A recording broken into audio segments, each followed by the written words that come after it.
Welcome to नाज़रीन सामीन इकराम। उम्मीद करता हूँ आप सब लोग खैरियत से होंगे। आज का मेरा टॉपिक है सर्च वारंट क्या होता है। Search of a house under section 19 sub section 2। उससे पहले आपसे गुजारिश करूँगा मेरे चैनल को सब्सक्राइब व्यू और लाइक करें, मैक्सिमम दोस्त साहब में शेयर करें। उम्मीद करता हूँ हमें अल्लाह ताला की ज़ात हर किस्म की और दुआ भी करता हूँ कि अब हर किस्म की परेशानियों से महफूज फरमाए, हम पे अपनी रहमतों का नज़ूल फरमाए।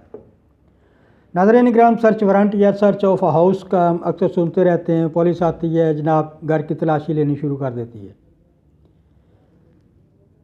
वो किस बेस पे लेती है?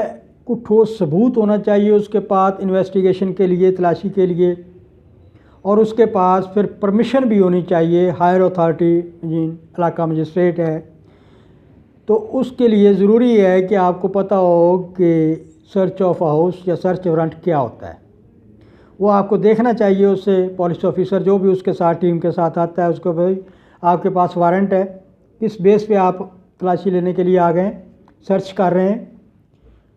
तो a magistrate can not issue search warrant under section 96 96 CRPC unless he examined the complaint।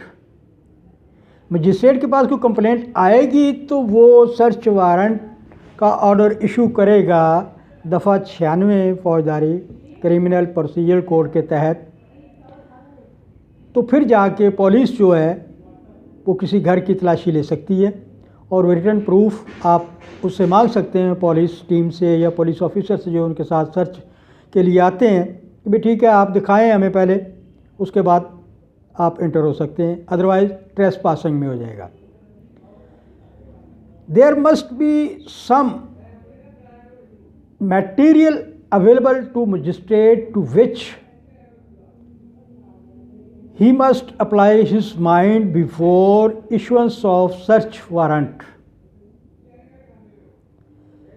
Magistrate के पास कंप्लेंट आती है, दरख्वास्त आती है किसी के ख़िलाफ़ कि वहाँ पे कोई नाजायज़ काम हो रहा है, गैर कानूनी काम हो रहा है, तो मजिस्ट्रेट की ये ज़िम्मेदारी है कि उस कंप्लेंट को देखे, उसके साथ साथ कोई मटेरियल एविडेंस जो है उसका भी पता चले, तब जाके वो अपने जहन के मुताबिक वो सर्च वारंट इशू करेगा, ज़बानी कलामी नहीं। इसके लिए केस रेफरेंस मैं हवाला बताता हूँ आपको। PLD 1971 लाहौर 678, यानी PLD 1971 लाहौर का पेज नंबर 678। उसके बाद where application of mind is insisted upon by law reason have to be given. अगर वो ऐसा करता है बग़ैर सोचे समझे तो उसको उसकी वजूहात बतानी पड़ेंगी मजिस्ट्रेट को। इशुएंस से पहले जो सर्च वारंट उसने इशू किया है बग़ैर मटेरियल के, अवेलेबल नहीं है मटेरियल उसके ख़िलाफ़ घर के या जगह के जहाँ पे उन्होंने सर्च वारंट के लिए अप्लाई किया, कंप्लेंट की है कि वहाँ भी फ़लाँ जगह पे नाजायज़ काम हो रहा है, तो उसके लिए पहले मजिस्ट्रेट को पूरी इन्फॉर्मेशन होनी चाहिए। दफ़ा 96 CRPC सब सेक्शन 2 कहता है उस मकान की, उस घर की तलाशी लेने से पहले उसके पास पूरे हक़ाइक़ शवाहिद होने चाहिए, तब वो सर्च वारंट इशू करे। तो फिर इसी तरह उसको वजूहात भी बयान करनी पड़ेंगी, बतानी पड़ेंगी, रिटर्न होनी चाहिए। Case reference PLD 1998 Lahore page 35। There is to be a pre-existing inquiry, trial or proceedings under the code to justify issuance of search warrant in respect of house। अगर वो ऐसा काम करता है, इशू करता है वारंट, सर्च वारंट, तो उसको पहले उसकी इंक्वायरी कर लेनी चाहिए कि जहाँ पे रेड करना है, सर्च करनी है उस मकान की, उस पर पहले उसकी पूरी तहकीकात कर ले, जो एक तरीका है। तो उसके बाद वो सर्च वारंट इशू करेगा उस मुतलका मकान का जिस पे उन्होंने रेड करनी है, सर्च करनी है।